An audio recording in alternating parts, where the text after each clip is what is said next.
Welcome to the jungle. We've got fun and pain, which is how I should have started the video and recorded it, but I was busy not being able to breathe. But we got to play Death Bowl. So I think, Milton, you were the one who suggested this in the midst of last year, weren't you? Yeah, it was around the whole Mud and Blood thing, looking at playing some other variants, and you suggested Death Bowl. All right, okay, this was probably my fault. But it was awesome to be able to get a cool 4-player game of Blood Bowl. So Death Bowl is a variant that I got corrected, and it landed in 2nd edition back in the polystyrene pitch days, because the orientation and the dimensions of the pitch meant you could just put 2 more end zones on the side of your pitch, and you ended up with a 4-player pitch. Now, we've kind of done a little Theory Thursday on how the rules work for this, but I think we'll give it just a quick rundown of the rules here. Now, we played the 7s version, and we're going to talk about how we feel about running 11s in this in a minute. But we played 7s with 7s builds. Oh, God, I'm dying. Somebody take it away. Talk about the builds. Ian, you're good at this bit. Yeah, so the builds we used for this were the Beachhead 7 builds. So effectively, normal 7s build with skill points depending on your tier, and only one sort of weird or special player was available. The Fen Beast was available as an additional player on top of your 7. Otherwise, it was, it's normal 7s rules with just a few skill ups to take across your players. Was it two primary for tier 1, 2 primary secondary tier 2? Yeah. Yes.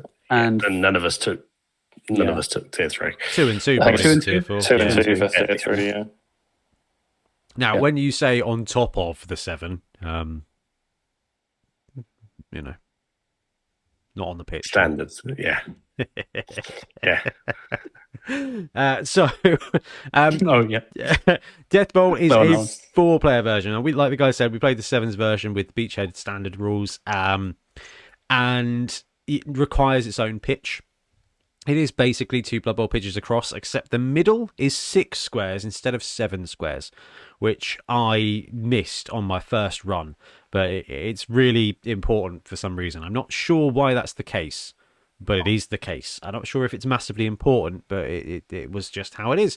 So we brewed up and printed a Death Bowl pitch, and as it's kind of Amazon season at the moment, we went with the jungle vibe, because like Milton said, Mud and Blood Kickstarter dropped a very cool looking Aztec pitch, and with a little bit of 3D cutting and hollowing the heck out of that thing, managed to cut and paste together our 7s pitch, our Death Bowl 7s pitch. There's a couple of special rules with it. I guess the biggest one is that there is not 1 but 2 balls. There is no kickoff. The balls both spawn in the center zone, and this is why it's 6x6, because if it was 7x7, there wouldn't be 4 squares in the middle. There you go. Mystery solved. There's 4 squares right in the center, and the 2 balls will spawn there at the beginning of the game. There's a square line of scrimmage. Every team sets 3 players up on the line of scrimmage. Nobody in the wide zone, everyone in their center zone. And game continues clockwise. If you score, the ball disappears. It respawns in the center. Your turn is over, and it goes on to the next player. So if you play a first half, you played the first half. There's no more kickoffs until the second half, and then at that point, play continues in the opposite direction, which confused the heck out of us, I think is fair to say. Or maybe just me. I don't know. I really struggled in that second half. I think you were struggling full stop by the second half. Well, I had a very stressful first half. So everything just went wrong, didn't it? It was terrible. Right, full on spoilers. If you don't want to know how the game ended, stop listening and go and watch it. If you're fine or you've already seen it, then I think it spoilers. Here be spoilers. Right, what else rules wise was kind of weird that you thought was worth mentioning? Well, so definitely the you get 1 blitz per opponent per turn. Yeah. Quite important. And the fact that it's 2 balls, so you can do anything you can do with 1 ball, you can do with the other ball as well, so you can double go through. Not that we were really on the high passing level of a game and detail, but definitely the multi-blitzes against opponents did become a bit of, who have I not blitzed yet in this turn? And also, I'm going to blitz to get, oh, wait, I just used my blitz to get my blitz. Yeah. Yes. Yeah. Yeah, and I think then the other thing that there was quite a lot of non-trading discussions across the coaches, and the one thing that we did clarify within the rules that, and Ben put it in the video on for Theory Thursday, was the assists was only by the teams involved, not all the other teams, which frankly saved us from the logistical nightmare of trying to work out the assists and strengths up and down. It would have been a nightmare. It would have been unplayable otherwise, like thinking about that. Like, it would have basically just been no assists. Yeah. Really hard otherwise. Yeah, that's a really good crack and a really fair point there, Trips, to pull that one out. Okay, so we set up. We all took a team. I brought lizards. I got the old Brute Fun orange lads out from our stream. Got to run them. I took a chameleon skink because you have to. 2 sauruses, both with block, and a Croxagore with a couple of skinks in there as well. So that was my lineup. Nothing too exciting. BT? I had Chaos Dwarves without dwarves. So Minotaur, 2 Bull Centaurs, and 4 Hobgoblins. Yeah, just block on both Bull Centaurs because wanted to really keep things simple. And yeah, that's probably a pretty good shout. Yeah, I think so too. Trips? I took Dark Elves. So Dark Elves are flipping expensive when it comes to 7s, so you get quite a lot of linemen. And I went with a runner and a blitzer. I gave the runner Nerves of Steel for considering that I was thinking the ball was going to be bouncing around a lot. And of course, I gave the blitzer dodge. So I had the chance of a player standing up.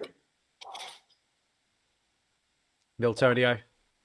Yeah, I took 3 Black Orcs, 4 Goblins, and Fen Beast, which you'll note is 8 players. Yes. None of us did. Yeah. Nobody else did, including myself. So at the beginning of the half, you roll off to determine who's going to go first, and then starting with that player, they deploy their team onto the pitch. 3 guys on the line of scrimmage, everyone else not in a wide zone, because the wide zones are all interlinked. If you did that, it would be carnage. Interestingly, from a deployment point of view, those corner squares where they touched your opponent's line of scrimmage were a very kind of, I don't know, it was a real point of thinking when you're deploying. You're like, well, you can deploy there and invite combat straight away, or you can just deploy short of it. Knowing I was going first, should have deployed wider, but didn't, I don't think. But it really didn't matter for the get-go. But yes, open talk. Fenton, beautifully painted Fen Beast, did get chucked on the pitch in addition to the remaining of the team. And no one noticed in a 4-player game, which I think is amazing. Yeah. A game at that point. I didn't even notice. Like, I was just so excited to play. I was just like, let's put all the minis on the board. I didn't even think about it. We didn't notice, even though you lined all the way up across the pitch and then had a second layer of team. Had a second line behind it. Like, never even thought twice about it. Absolutely brilliant. So it came to the kickoff. I got to go first, and I'm really interested to think about to get your vibe on this one. There is that rule of 3 blitzes or 1 blitz at each team per turn. 7s does not take a very long time to play a game. And when I thought we were adding in 2 extra players, I thought, well, maybe 2 hours, right? Normal game of 7s, 45 minutes. 4-player game of 7s, 2 hours would be fine. But having that blitz for every player every turn is monumental. And I think most of you were there as well. Where it's a case of like, oh, I can blitz him. Oh, I can blitz him. Oh, I can blitz him. And you were just making blitzes because you could make blitzes. And I know I started the game off by blitzing 3 different ways just because I could. Yeah, it was just carnage, wasn't it? That first half. it massively helped to get my Minotaur up when he got knocked over, because normally that's just like, okay, you've got to use your blitz to get him to stand up. But when you have 3 to play around with, it's just like, okay, I'll just blitz whoever's next to me. Just blitz free, yeah. It's a free blitz. Yeah. I had a slightly different view on the 3 blitzes, mainly because I definitely brought an Edge team to a bash match, and I was also the 4th player to go. So I was a little bit sitting there desperately hoping I actually would have a team by the time it got to my turn 1, because everyone kept looking at the elves like, yes, we can squish and squash those. Easy strength 3 target. Why not? They're only just across the way. That first half, it was just a proper melee in the middle. I mean, that was probably mine and your fault, Ben, I think. Yeah, we went straight in on that, didn't we? Crocs versus Minotaur, blocker versus blocker. Like, that's just, and then, you put your Crocs in the middle of the pitch was really, Oh, sorry, Ian, what are you going? Well, I was going to say the important point there is that even for the blocks, multiple teams don't assist, but when it comes to picking up the ball, if you've got 2 balls in the middle of the pitch, a Crocs, couple of ball centaurs, and a couple of sauruses standing around it, you're not picking up the ball very quickly, because you can't get to it, and B, you need a 6. Like, going last is such a massive disadvantage. Like, both me and Ben had just like quite an easy shot at picking up a ball. Oh, good. Like, I only didn't because I failed the pickup. But like, I think I did as well first. I think you did actually, in the second half, because you go last, you go in the alternative option. So I got to go first in the second half and had a shot at both balls, and that really went well. Like, that was the funny thing, wasn't it? Like, I capitalized on your initial failure. I felt like I got the first turn, and then it was like really easy because you just shoot straight in there, grab the balls, and then you kind of, the second half for me felt like I had more of a chance at like scoring, whereas in the second half I just felt like I couldn't even get close to picking up the ball, and so it was just like, oh, okay, well, I'll just blitz things because I can blitz 3 times. Yeah, that did. A lot of the game did feel like, oh, I might as well blitz someone. Like, who can I blitz? Who can I blitz? Who can I bring the pain to? I think we spoke about that. I can't remember if we spoke about it on the video or just sort of behind the scenes, but like, we're saying maybe even just like a 2+ to activate every blitz past the first, like a foul appearance roll, basically.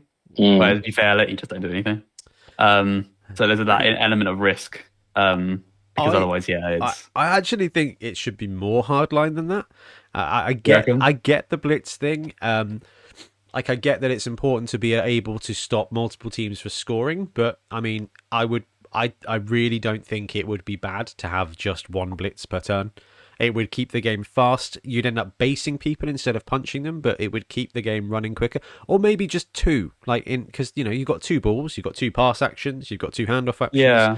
It wouldn't be the worst thing in the world to be like, actually just limit it to 1 or 2 blitzes. It felt especially bad in 7s, I think. Yeah. I think the 7s as well. It's like, because that's like half your team are blitzing. Yeah, an escalating like bonehead roll. So there was a consequence of if you tried to do the 2nd and 3rd blitz and you didn't pull them off. That could be quite interesting because 2+, 3+. I think is pretty. Because at that point you wouldn't do it just for the lols, which was clearly turns 1, 2, 3, and 4 in the first half of everyone going, did I not blitz anybody? Excellent, I shall now blitz them. It was awful, wasn't it? It was like, Ian, have I blitzed you yet? No. Oh, sweet. Here comes the pain. Which one of these guys has got dodge? None of them. Okay. Yeah. It also kind of like changed my perspective on it, because I think in the second half, when I had the ball, rather than just making what under normal circumstances you would have done is just make the dodge rolls to see if you could go for the score, I was looking at making those opportunities with blitzes instead. Because I was like, oh yeah, because this Black Orc can now blitz this guy, which will open this path up, which means the Goblin doesn't have to dodge. I was like, statistically, it was probably like worse off. I think it didn't like play out for me at all. I should have just taken the opportunities. But having had that like blitz option there, it kind of, it definitely felt like you had to take it. Like, it's just like you wasting it. You leave an EV on the table if you don't take it. Yeah, exactly. I think that's what, I think if we only had 1 blitz, that would have been really difficult to do. Like what you're saying is creating those lanes. Like there are so many more players on the pitch, and you have to clear lanes for some teams. You can't just stunty dodge your way across the pitch. No, on every team. No, so it's like you can. Because I was looking at that, and I'm thinking of some of the challenges I had with that ball center when I was carrying the ball. Yeah, it's just like you really are just like, it's really hard to make a way for them to go through. Like it's you need the blitzers. So I think just removing them would make it just way too restrictive for a lot of teams. You know what it needs? It needs some more like test play. Yeah, I'd love to play more of it. Bring out the jungle ball again. Let's do it. I'd be really interested switch to it up see and play again. Yeah, I'd be interested to see what a dedicated. I'm trying to phrase this so it's not hurting anyone's feelings. A dedicated passing team. Dude, Elven Union would have been really interesting. That's what I mean. Yeah, because it's specifically not Edge team because Dark. Well, I'd like to see what an edge team could do that actually managed to do some edging, because that first turn in the second half, I got to go first. There were 2 balls. I had a dump off player and lots of dark elves. My clear aim was to get the ball and to effectively try and mini cage up 2 balls at the same time. And I thought I've got a pretty good chance of this up until I tried to use the D6. Yeah, we were playing a 4-player game and Trips was playing a 5-player game, and one of those players was his own dice. Yeah. I still feel like even an agility-based running team, I think struggles the most in that format. Because I think passing, you could like run in, get the ball and throw it to somewhere safer. Yeah. Like I was thinking, like if I had turn 1 Elven Union or like Skaven, I'd probably run in to get the ball and throw it back to my team. Yeah. I'm not stuck in the middle and just the target for the 3 teams that are then going to hit you. You say that, Ben, but in the first half, I just, because I didn't want to have my entire team slaughtered by all of the big guys that were there, my guys were just standing around the edge, and as the ball popped out, if I had been able to roll dice, I would have scored 2 touchdowns. True. Without having to do anything. You had 2-2-up opportunities in that game to score. But yeah. I had 3. I had 1 in the second half and screwed that one up as well. I think that might have been a 3-up I needed. Yeah. Yeah, it was a 3-up. It was you finally rolled a 2 and it wasn't good enough. That was it. It was a 2. Yeah. That was heartbreaking. That was absolutely heartbreaking. Okay, so we played the first half and it took a long time. It definitely took more than expected. I think it took about 2 hours to record the first half, which put us behind schedule because at that point we should have been having dinner and having food and a pint at the pub. We did make it in the end, which was wonderful. And the second half felt like a breeze.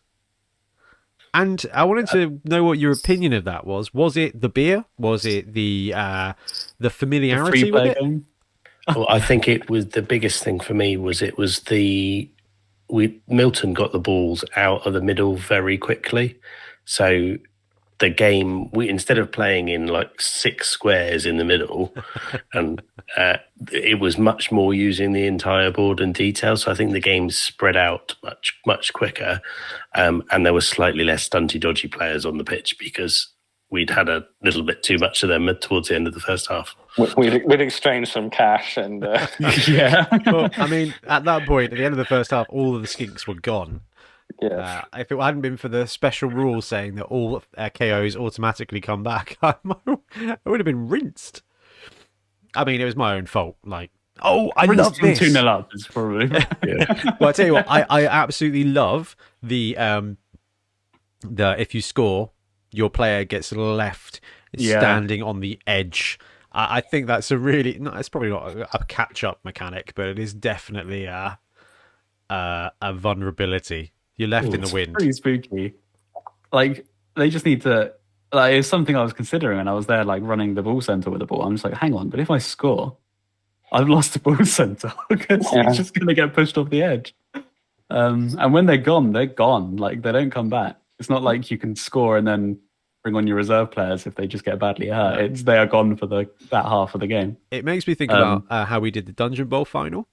except we said that if you score, when we had multiple balls in the dungeon, if you scored, your guy went back to the dugout and then got brought back in by a teleporter, because that's that kind of integral thing.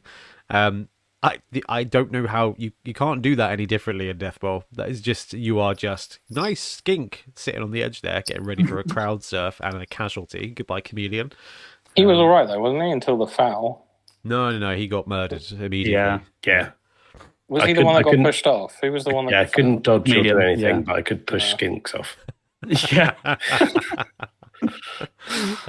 Sadness. Yeah, no. Stunty nonsense rolling was excellent. Just 3++, ignoring all tackle zones. Just That's excellent. so big. Yeah.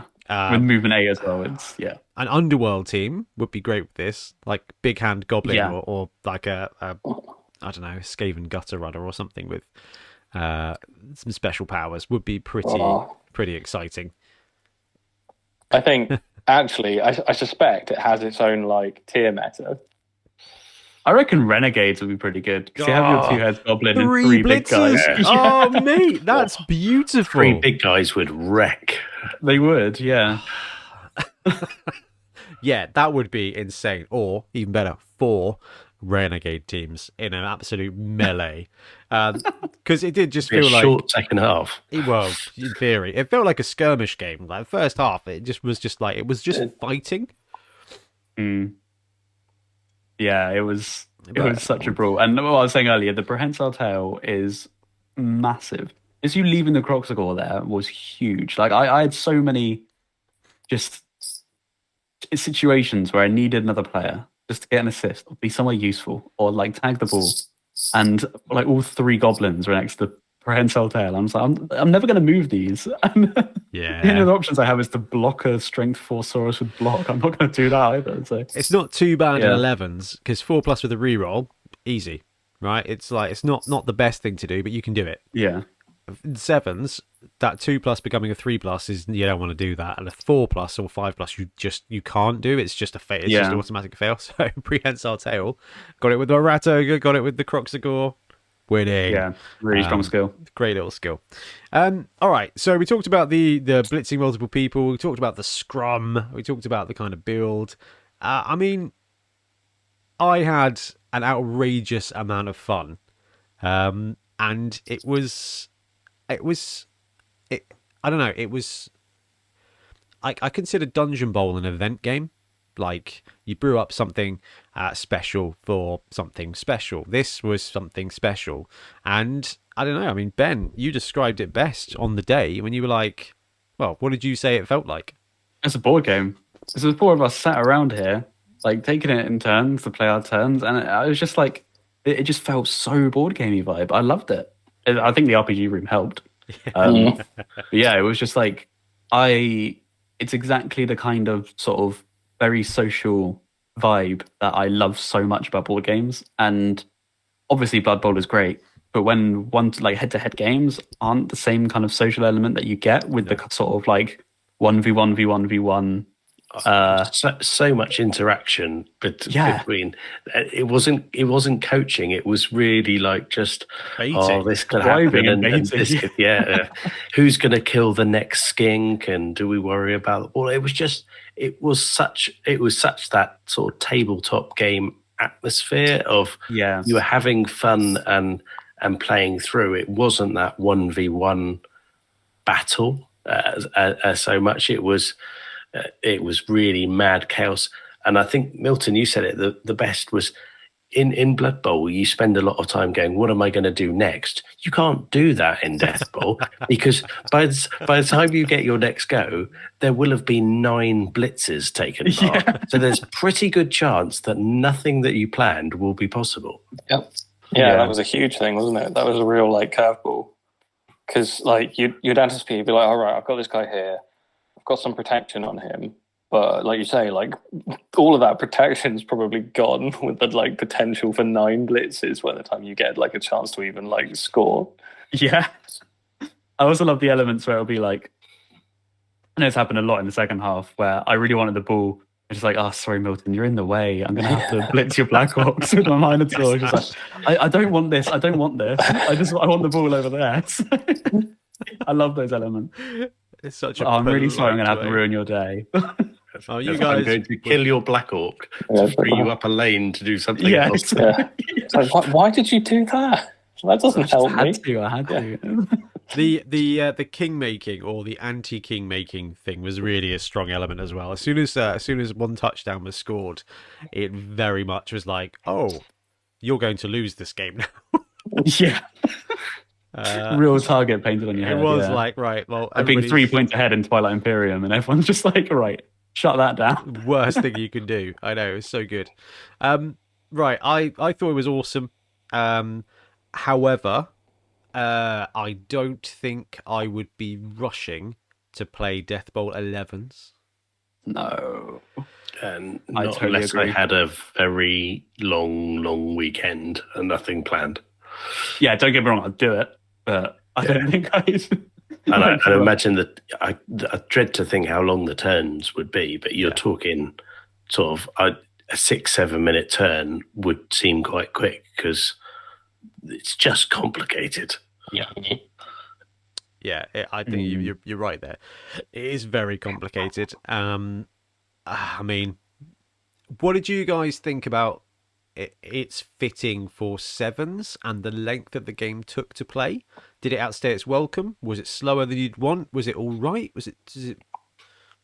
It was actually quicker than I expected. I know we estimated about an hour half. Yeah. But that was wrong. I thought that was very ambitious, but it turned out to only be quite ambitious because it was still faster than I expected. It was still a lot faster than I was expecting it to be. I think because the fact we had like no rerolls, that massively helped. Sevens is good for that. Oh my god! Can you imagine a full-on 11s build with rerolls and yeah. It would go on. And also we also had the skill package, didn't we? So, and an extra player on the pitch. So. I don't remember either of those helping me, Milton. No, because the skill package I think made a difference, particularly on your right side, Ben, with the Saurus with all the block. Yeah. I think that was a huge thing because if the Saurus hadn't had the block, there would have been a lot more like opportunities. What with his bull centaurs that didn't have block? They did have block. I know. Oh, what, without the package? Yeah. You're right. Because that would have been quicker turnover because the both downs would have been the same. Yeah, you're exactly. right. So that's something to consider. I think maybe vanilla would have gone a bit quicker. I think I like the skill package. But I like the skills, The cheeky little skills made you be able to build players. Yeah. Like Ian said, he could, have dodge to look at and not do much. And And I think the second half was also, it was quicker because the ball came out as well. But I think also that first half was very much a how do you play this game and how do you do something? None of us really had an idea of how it was going to work in detail. I think by the second half, we were all like, I know what I need to do in my turn. So I've got a little bit of thinking about it. Yeah, I do like that element a lot, actually. Yeah, very interactive and very engaging. Super more, like a lot more so than a lot of board games I've played, which I really like. Overall, I gotta be honest, I was super impressed. I love Blood Bowl. I love the competitive side of Blood Bowl. I love the story that tends to come out. I love the ridiculous things that happen. But that was it felt more like a co-op game than it did a versus game, which is ridiculous because it was literally the most versus game you could imagine. But it felt like co-op, and it felt like everyone was semi-working together to make things worse for a person at a time. And I mean, it was always going to be fun, but that first half, it was just a really beautiful moment of the world is just stopped. Like, it's gone away. All we're doing is chilling out and just playing this awesome game. Everybody's involved. The turns were not so long that we felt absolutely brutalized. I think they were on the cusp. And I think that's the beautiful thing about sevens. I think, and Ian, I'm kind of going to throw this to you because I feel like you only got to play 9 of your 12 turns due to your dice just being like, no, sit down, be quiet for 15 minutes. How like the time before your turn comes around again? So I was really enjoying the game itself and the wider net basis, even though for parts of the first and second half I literally was not taking part, and I shall roll my 1 dice and that's it, turn over, Milton, you'll go. But there was still so much going on that it didn't feel that it was slow, didn't feel it was taking up too much time. And I think part of that was the sevens nature of it, of going, well, there's not 8 turns and this is going to be completely painful just watching it, because there was that continual story and detail. I mean, I couldn't pick the ball up and dodge the ball, but then I saw a Minotaur blitzing, nearly dodging through to score a touchdown. It's like, that's why you watch Blood Bowl. Yeah. No, I would. I don't know about you, but I would definitely play it again. I don't know how regularly I'd want to play it, and I think the beautiful thing about this group of people is we played a lot of different versions of Blood Bowl. So my question to you is this versus Dungeon Bowl. Which would you rather spend a Saturday afternoon playing? Go, Ben. It's honestly. This. Interesting. Yeah, for me personally. I'd say the same. If it was 2 Saturdays, it would be Dungeon Bowl. Yes. Because I think this is as a one-off on its own is fabulous. I think any sort of series or detail, Dungeon Bowl is definitely there, and detail, and there's much more theory and tactics and detail, whereas Death Bowl is completely in it's fun, it's mad, and that's the space it lives in. Board game. Milt, what do you think? Yeah, I think I have to agree with that. I think, if I wanted something more like tactical, I'm not to say that there wasn't some degree of tactics involved in the Death Bowl, but it's definitely like a more like chill out, have fun, roll some dice, kind of enjoy yourself. Like, it's very sort of mad. I wouldn't want to take it too seriously. I could probably take Dungeon Bowl a little bit more seriously than it. So yeah, and I think that's probably the 1 versus 1 kind of thing. Now, just to kind of wrap up with this, I think one of the best things that we did figure out is that from no experience playing Death Bowl at all to landing our first game and playing it, 3 hours all in for playing time is essentially more than enough for playing a sevens version. I mean, it was about, I think, 2 hours 45 recording time all in. And actually, what that means is, I mean, you go to club's 3 hours, right? That means actually one night at your local Blood Bowl club, you can actually take and play a game of Death Bowl sevens. And that is definitely worth doing. So I feel like we talked about this with Dungeon Bowl, like, it's a great in-between season thing to do. Right, wrapped up the season, let's play a little mini league of Dungeon Bowl. Well, this, I think, is like we've wrapped up the season, or it's a random evening, let's have a Death Bowl night and just play a Death Bowl.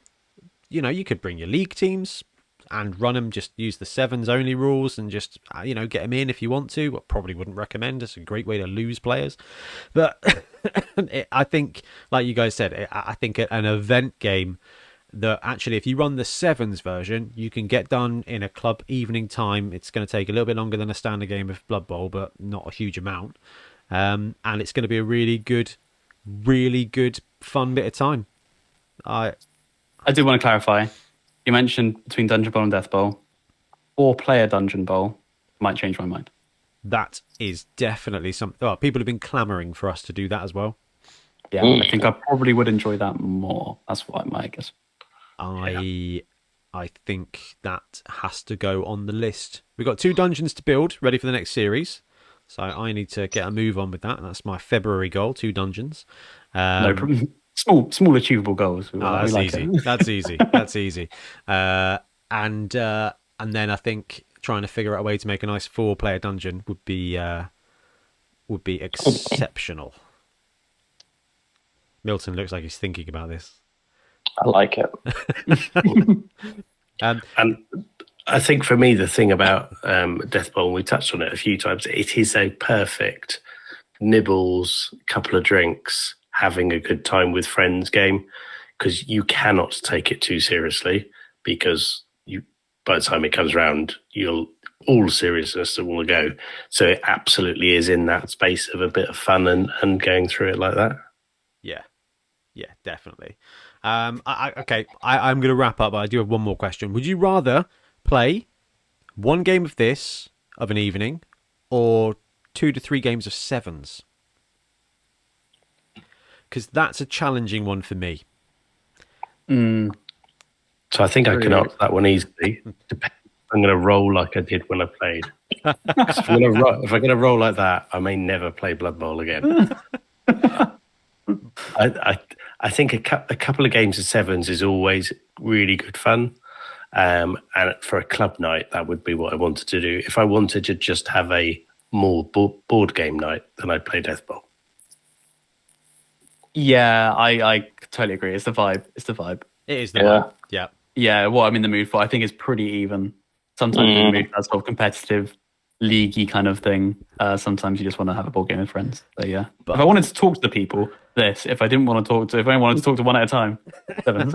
I think that's a huge bit there, Ben, is because actually when we're playing a tournament, we're playing at league night, it's really hard to have a conversation with your opponent. Like, I got to play a game with Craig. I haven't really seen Craig for a while, and I felt rude talking during my turn because it felt like I was taking too long, and I felt rude talking during his turn because I felt like I was distracting him.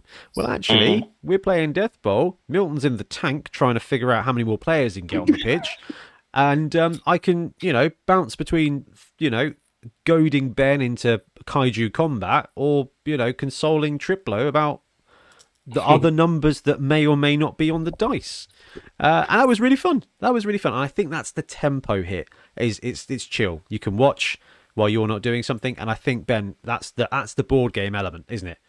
Yeah. And in Blood Bowl, you're kind of always on. Even in sevens, you're always on. In sevens, you got a bit more time, so you can be like, what about this? And you can have a chat between turns because you've got that time. But yeah, I think that's the biggest difference. Now, the biggest challenge of Death Bowl is getting a pitch. I haven't seen any printable ones. We're still waiting on the Mud and Blood one from the Kickstarter, aren't we? Yeah. So it's an interesting one. I think we could probably get some printed up like we do with the Dungeon Ball pitches. I think it would fit.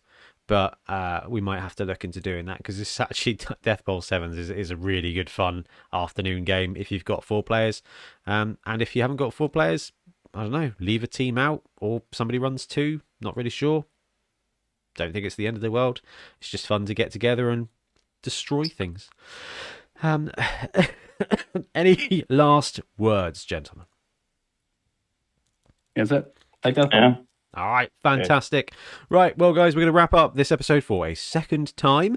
Let us know if you've played Death Bowl or if it's something that you're interested in doing. And hopefully by now you've watched the game and hopefully you enjoyed it because it was awesome fun to hang out and film. So anyway, we're going to wrap up. Thank you very much for watching. We'll be back soon with more Blood Bowl content. Happy blocking.